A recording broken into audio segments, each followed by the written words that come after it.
was crazy. I hear your show like, yo, I like that shit. So, I mean, it's positive. Yeah, it's positive. Focus on like the negative shit, good vibes, the fighting, and that just doesn't happen at their parties naturally. It's a lot of funny stuff. It's a lot of like eating, feeling good, dancing. When's the next party?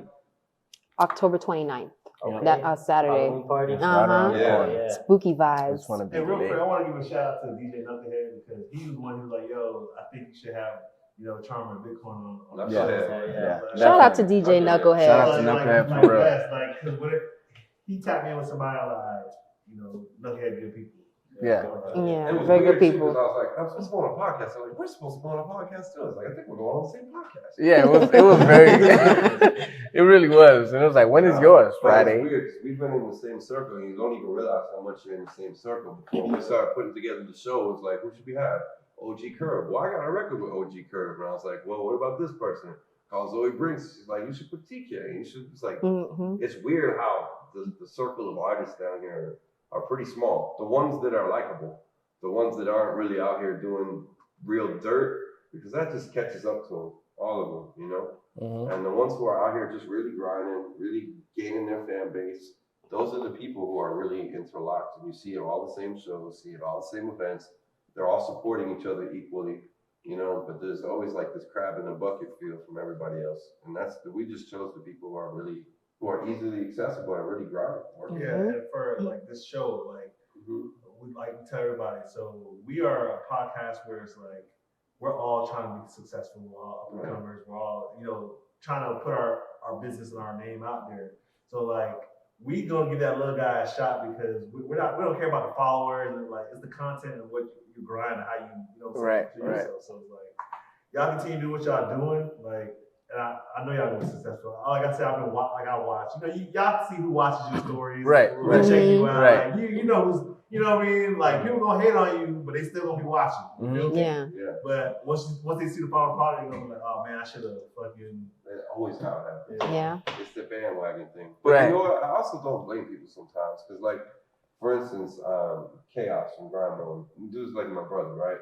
But when I shot the movie Remote Location, he was supposed to be one of the leads.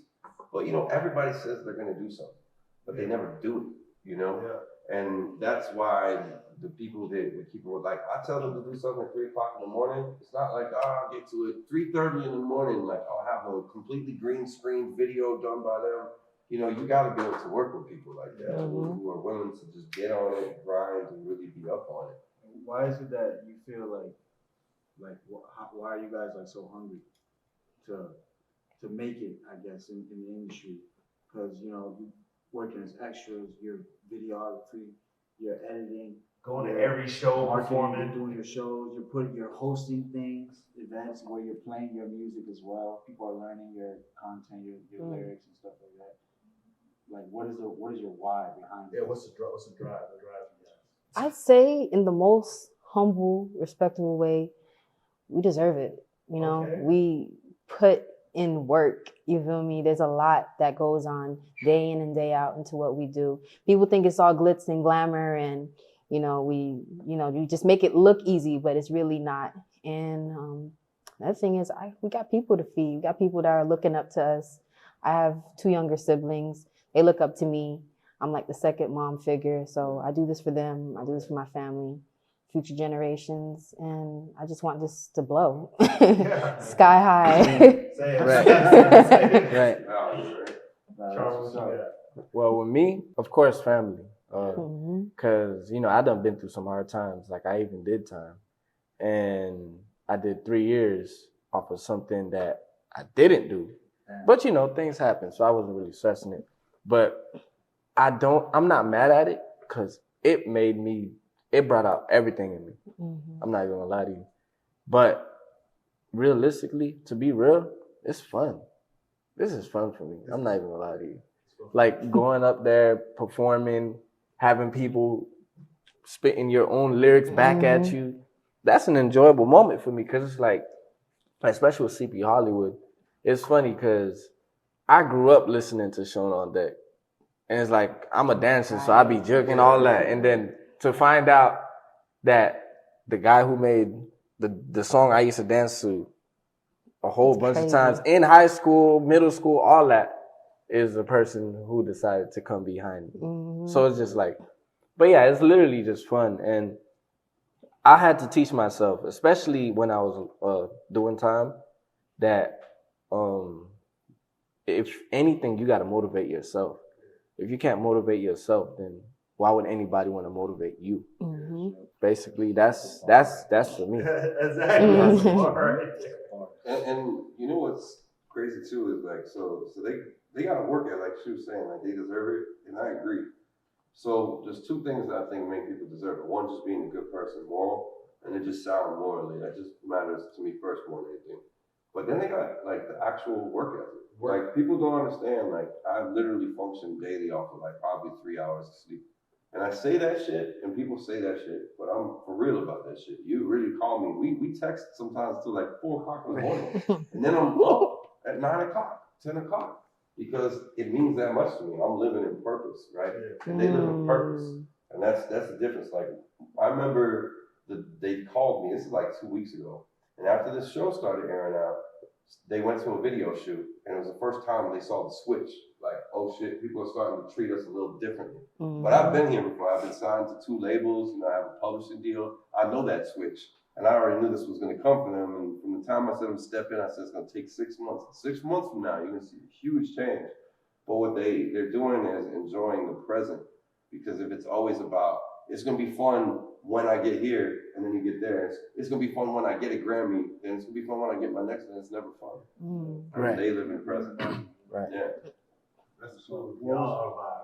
What was one of the, because, you know, he says that you're a big influence on him years ago. So what was like your first like experience like in the industry, like professionally? Like, well, I think when I first like when things first like hit, so I hit twice actually. So I was in Tallahassee, and I was at FSU and FAMU, and I was actually a radio DJ on FAMU. And up there, I was wild. I did this show called Hater Fabulous Live. I'm the one white guy on a FAMU radio station. I did some wild shit. So I did Hater Fabulous Live. What happened is people would call in and just hate on somebody that day. Like, it was bad. So a girl calls in, and she hates on this football player. And she's like, he gave me gonorrhea. I got canceled from the radio, but it got me like a buzz somehow, right? Yeah. So I was a producer, and I did a song with Smoke from Field Mob, and I got real hot up there. Then I moved to South Florida, and I thought, like, you think when you're local, like, it translates. It doesn't. You go from Tallahassee to down here, nobody gives a fuck about you. Like, you could have been the biggest thing in the world, but it doesn't translate. Yeah. So when I came here, Shown on Deck was like the record that to me, like, I had other records with like Iceberg, Briscoe, all those guys coming up, and the tag started moving. But Shown on Deck, which to me, when I heard it the first time, I was like, this is a garbage record. I remember being in the studio with Busta Free, all them, and being like, this record sucks. And everybody was loving it, like, this, that Miami shit. And like, no lie, like 9 months later, it was the #1 most requested record for like, I think like 20-something weeks straight. And on Power 96 history, it's like the 33rd most requested record ever. Wow. So it just, and it's weird, a record that I didn't think was gonna work. Out of all my records, I thought it was like the weakest production. It was like barely singing. I was like, I didn't catch the vibe yet. I didn't understand the whole juke, semi-singing, moving, dancing, vibe. But literally from there, it was like me, Gorilla Tech, and a few other guys who just created a sound of like juke music. It just like took for a while, and it's now resurfacing on TikTok. Like now people are doing juke dances all over TikTok.